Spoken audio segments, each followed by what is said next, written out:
All right, everybody. So you may or may not know this, but there is a slight change here to School AI and what we know and love about School AI. And that's right here in the right-hand corner. You'll see that it says to log in here with Dot. And if you go ahead and click this button, it's going to give you this whole new pop-up that's welcoming you to School AI 2.0 beta.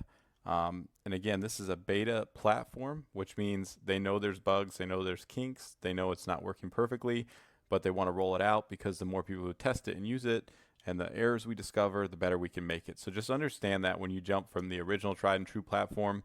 So once you click on that, you're going to open up in this whole new kind of space, which is their School AI 2.0, which is all centered around this character right here in the center of the screen called Dot. And the whole interface is a little bit differently, but the behind the scenes is very similar. So the way that it functions on the back end is very similar, just a lot more things that you can do with it. So from now on, if you want to start generating a document, you no longer need to click and go to different places. Dot is supposed to be your one-stop shop and assistant. So I'm going to start out by just typing in here that I'm a fourth grade teacher and I want to create a lesson plan on the solar system.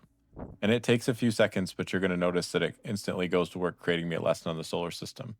The coolest part about this is it's all interactive. So I can go through and tell it to add standards, change things, or adjust it, and it will make another version. But I don't lose my old version. It's still held back in my version history, and I can check it out whenever I want. I can revert to the older version, or I can go to the newer version.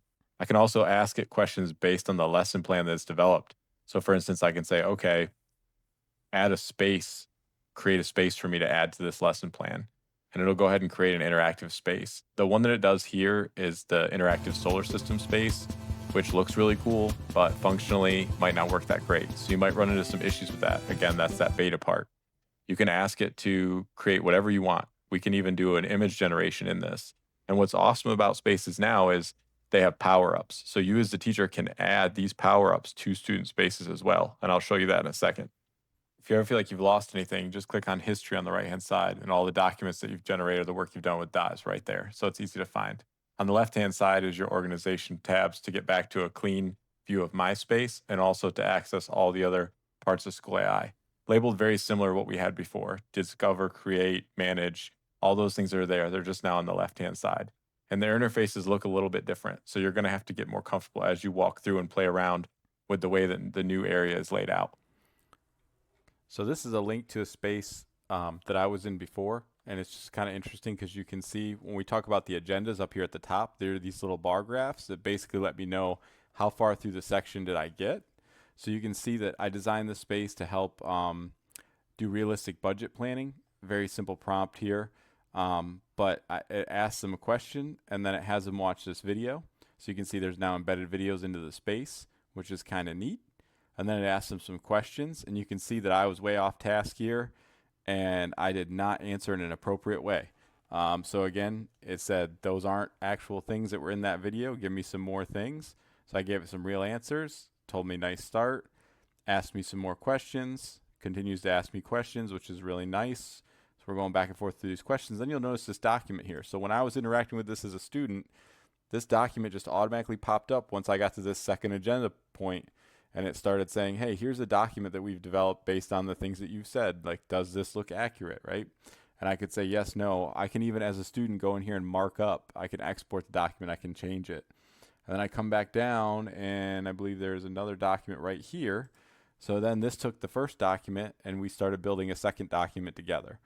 So again, in these environments, these are what are called power-ups. So the video, being able to do image generation, being able to do embedded documents like this is a whole new environment that we're going to be able to give students access to if we want to. So as the teacher, as the instructor, you add these power-ups to the space. You can also take them away from the space or say under any circumstances, don't do this.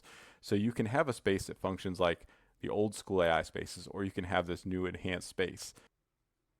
The good news is when you go into the Organize tab, you'll be able to see all your spaces, all the information on it, click on your classes, and go into that class. And just like before, you get analytics on the space, and you get even more detailed now.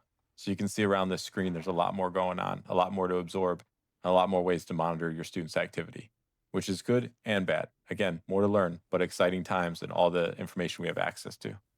I'm sure this seems like a lot, but the good news is if you come over the left-hand side, there's a button linked for community. And if you click on that, It's going to open up a lot of different resources. And again, just like everything with School AI, it can be overwhelming and confusing. If you scroll down on the left hand side and click micro learning, I found these to be really digestible, quick, easy, and up to date lessons that will get you started with School AI in no time. And the only way to really learn is to just go out there and try If it. you ever feel like this is overwhelming and I just want to go back to the old school AI, you just click right down here and then it's going to jump you back to the traditional school AI version. You also notice a button to report bugs. So if you're having issues, go ahead and click that button and give them as much description as possible. That's part of that whole beta process, trying to make this platform better. Hope you enjoyed this video. Trust me, there'll be more to come. Excited to see what you all do with it.